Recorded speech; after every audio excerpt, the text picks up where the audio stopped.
안녕하세요. 돌쇠 뉴스 시작합니다. 21일 일본판 한겨레 신문에 올라온 기사인데요. 제목은 한국차의 무덤 일본에 현대자동차 아이오닉 택시가 달린다입니다. 국제면 댓글 랭킹에 올랐군요. 일본 최대의 택시기업 MK택시가 현대차의 아이오닉 5를 대량 도입한다는 소식이 일본에 알려졌는데요. 누리꾼들이 찬성 반대 의견을 쏟아내며 시끄럽군요. 폄훼하느라 바쁜 중에도 현실 직시파가 의외로 많이 보이는데요. 뭐라고들 하는지 함께 보실까요?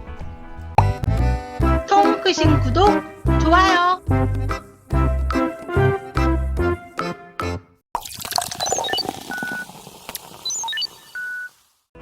12년 만에 일본 승용차 시장 재진출을 선언한 현대자동차가 일본 MK택시에 아이오닉 5 50대를 공급하기로 했다. MK택시는 일본의 대표적인 택시 회사로 이번 아이오닉 5 공급이 현대차의 일본 진출 성패를 가르는 분기점이 될지 주목된다. 현대차는 오는 8월부터 아이오닉 5 총 50대를 MK택시 일본 본사에 순차적으로 공급한다고 20일 밝혔다. MK택시는 교토에서 운행 중인 700여 대의 택시 중 50대를 아이오닉 5로 교체할 예정이다. 아이오닉 5는 현대차의 전기차 전용 플랫폼인 eGMP를 기반으로 개발된 최초의 전용 전기차 EV다. 현대차는 MK택시 측이 고객 탑승 공간의 크기와 편안함이 중요하다고 판단해 아이오닉 5 도입을 결정했다고 설명했다. 이어 아이오닉 5의 넓은 실내 공간, 앞좌석 릴렉스 컴포트 시트, 뒷좌석 전동 슬라이드 시트, 시트 하단 실내 V2L 등을 통해 택시 승객들에게 움직이는 휴식 공간을 제공할 수 있을 것으로 기대한다고 덧붙였다. 현대차는 MK택시 교토 정비공장과 기술 지원 협력 관계도 구축했다. 주행기록 장비와 요금 미터기 등 택시 장비 장착을 지원해 아이오닉 5 택시의 효율적인 영업을 지원하기로 했다. MK택시는 세계 최고 수준의 친절과 서비스를 제공한다는 평가를 받고 있다. 미국의 시사주간지 타임은 1995년 MK택시를 세계 최고의 서비스 기업으로 선정했다. MK택시는 아이오닉 5를 시장으로 EV 택시 도입을 본격 확대한다. 2025년까지 보유 차량의 30%를 2030년까지 전 차량의 EV 전환을 목표로 하고 있다. 현대차는 이번 계약을 통해 아이오닉 5가 교토의 탄소 중립 구현에 기여하는 교토의 대표적인 EV 택시가 되기를 기대한다고 밝혔다. 지난 2월 현대차는 12년 만에 일본 승용차 시장에 재진출하겠다고 밝혔다. 현대차는 2001년 일본 시장에 진출해 고배를 마신 뒤 2009년 말 철수한 바 있다. 현대차는 7월부터 넥소와 아이오닉 5를 고객에게 인도하고 있다.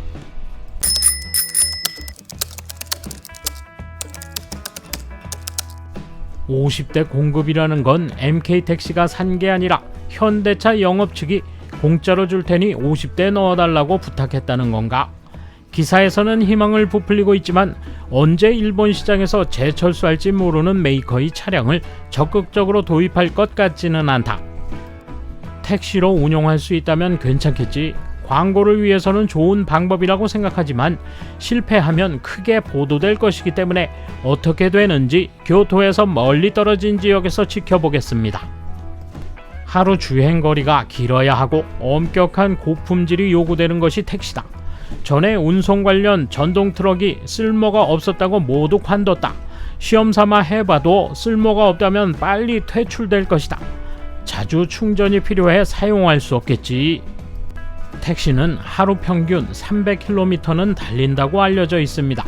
MK택시는 예약이 주류라고 들은 적이 있는데 그 정도까지의 거리는 필요가 없다는 것입니까? 일이 터지고 난 다음에는 후회해도 소용없을 텐데요. 나도 왜 한국차 따위를 도입하는가 라고 생각한다. 그렇지만 형편없는 지금 일본의 택시를 생각해보라.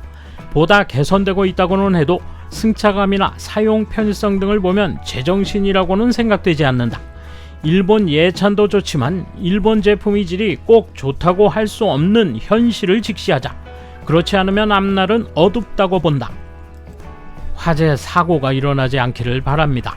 만약 한 대라도 화재 사고가 발생한다면 같은 형태의 차량 모두 운항 정지가 될 것입니다. 차량 제조사뿐만 아니라 택시 회사도 책임을 지게 됩니다.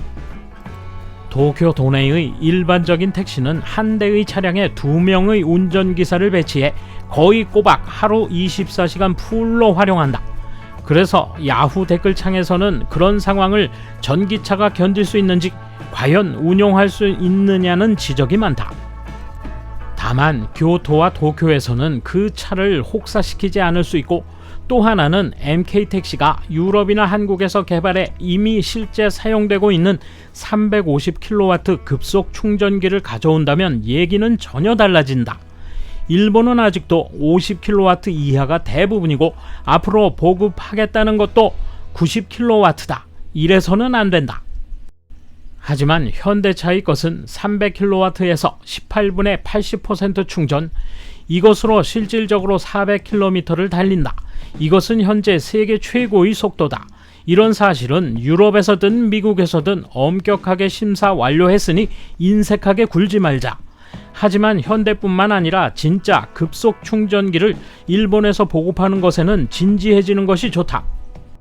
거점이 정해져 있고 충전 설비도 준비되어 있으며 어느 정도 주행 범위나 거리가 한정되어 있는 택시나 업무용 차라면 EV로도 운영하기 쉽겠지. 현대자동차의 EV 말이야. EV를 채용해 운임이 싸진다면 좋은 거지.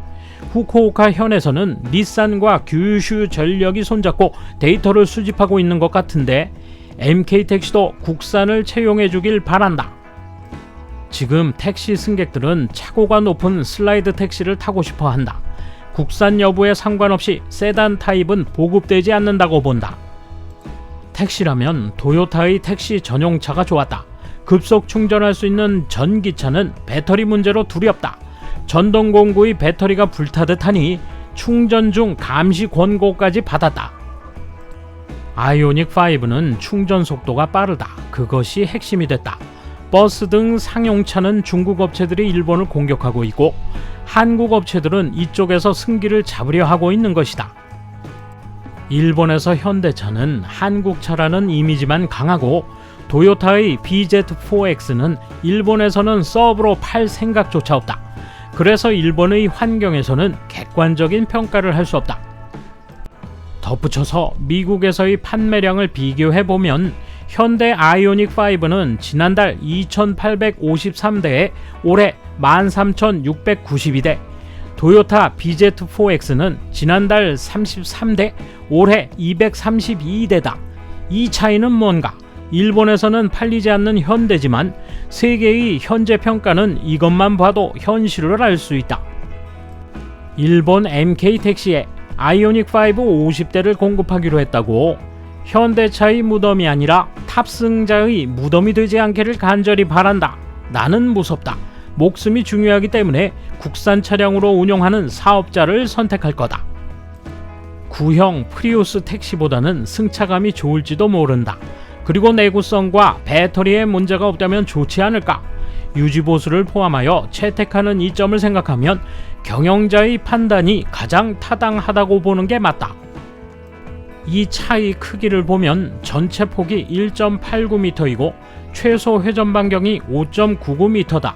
이런 재원에서는 실제 운행할 때의 용도가 제한될지도 모른다. 좁은 길에는 들어가지 못하는 거 아닌가?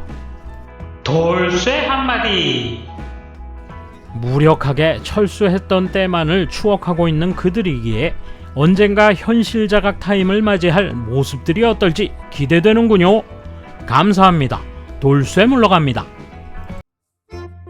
이번 소식은 여기까지입니다. 시청해주셔서 감사합니다. 돌쇠처럼 꼬직하게, 만인처럼 화끈하게.